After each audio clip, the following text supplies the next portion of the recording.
It's been a long time coming, but The Flash is finally in theaters. As the DC Universe readies itself for a sort of pseudo-reboot under the leadership of James Gunn, the film that many people thought was going to reset the world and pave the way for the forthcoming changes certainly left things in an odd place. Let's talk about it. Spoilers ahead, obviously.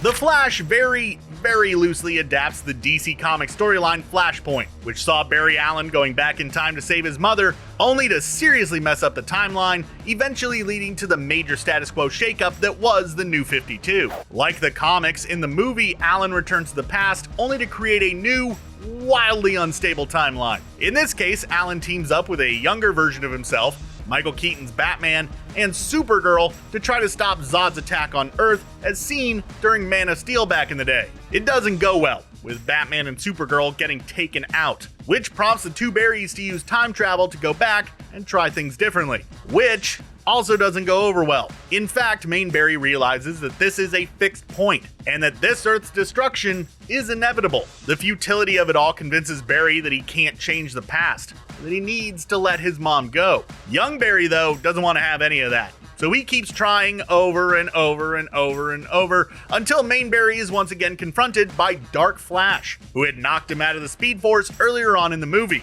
Long story short, Dark Flash is actually an older young Barry who had been trying to save the timeline in order to save his mother over and over and over and over and you get it. Young Barry breaks the cycle though by sacrificing himself to save Main Barry, causing Dark Flash to disappear. Main Barry then undoes what he did earlier on in the movie, setting the timeline back and returning to his own. Only psych! He didn't completely fix the timeline, as he actually just moved the can of tomatoes that his dad was sent to the store to find to the top shelf, meaning that he looked up and a camera saw him, proving his innocence during his appeal trial, causing him to be acquitted of the crime of murder.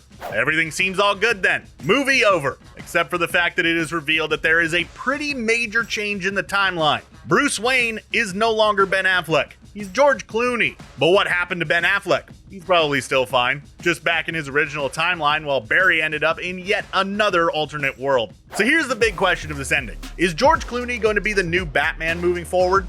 Nope. James Gunn has confirmed that Clooney will not be in the planned Batman film, Batman: The Brave and the Bold. At this point, as things stand, it is completely unclear how this twist is going to factor into the DCU moving forward, if at all. It is possible that it will all get written off with a line about Barry hopping universes again in order to get to one without a Clooney Batman. Or perhaps this Barry will stay there. I mean, things are going pretty decent for him. And things will pick up with a new actor taking over the role of the Flash within a new version of the DC Universe. And that's the thing about this ending. It establishes the wider DC multiverse as a thing that exists, potentially making it something that might play into the storyline that Gunn has cooking up at Warner Bros. Or as something that he could use. I mean, as Dark Flash was messing with time, within the Speed Force we caught glimpses of a bunch of different DC universes.